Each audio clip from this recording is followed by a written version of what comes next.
Viewers, Newton drawing tone চ্যানেলের পক্ষ থেকে আমি রশিদ নিউটন আপনাদেরকে সাদর সম্ভাষণ জানাচ্ছি।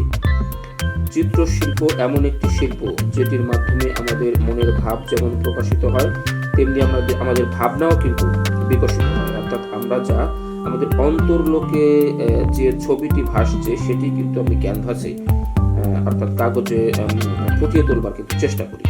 তো চলুন দেখা যাক আজকে আমাদের আয়োজনে কোন ছবিটি আমরা আঁকতে চলেছি।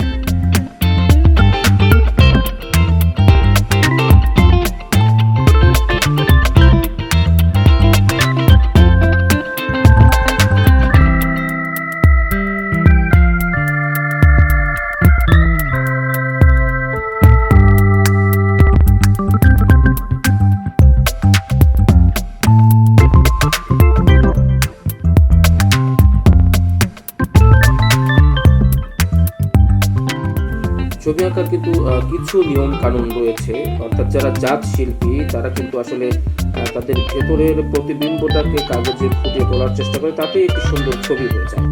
তবে কিছু নিয়ম কানুন কিন্তু রয়েছে, আর্টেরও কিন্তু কিছু গ্রামার রয়েছে। আমরা যেমন ছোটবেলায় অ আ ক খ শিখে কিন্তু আমরা পড়তে শিখেছি, লিখতে শিখেছি, আর্টেরও তেমন কিছু নিয়ম কানুন রয়েছে। আমরা আমাদের ড্রয়িংগুলোর মধ্যে দিয়ে সেই গ্রামারগুলো আপনাদেরকে দেখিয়ে দেবার চেষ্টা করব, শিখিয়ে দেবার চেষ্টা করব, একসঙ্গে শিখবার চেষ্টা করব।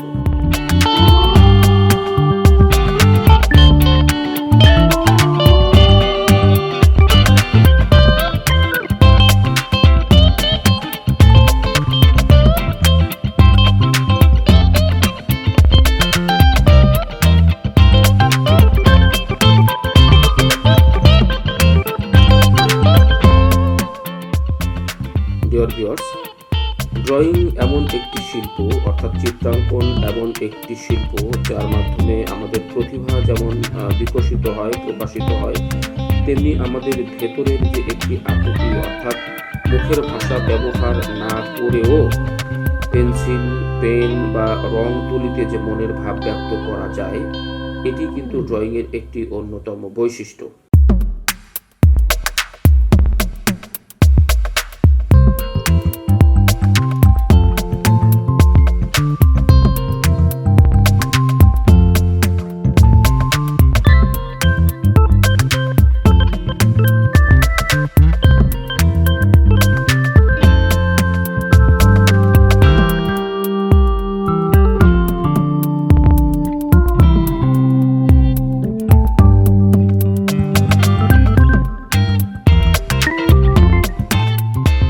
ডিয়ার ভিউয়ার্স, শেষ হয়ে এলো আমাদের আজকের ড্রয়িং।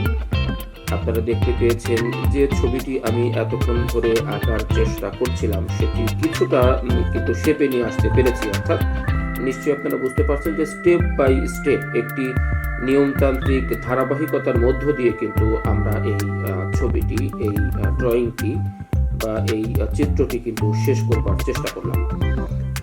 আর্টের মধ্যে কিছু গ্রামার রয়েছে, কিছু নিয়ম কানুন রয়েছে, যেগুলো জানলে আসলে ড্রয়িংটা ভীষণ সহজতর হয়ে ওঠে এবং অত্যন্ত জীবন ঘনিষ্ঠ বা জীবন্ত মনে হয় সেই ড্রয়িংটি।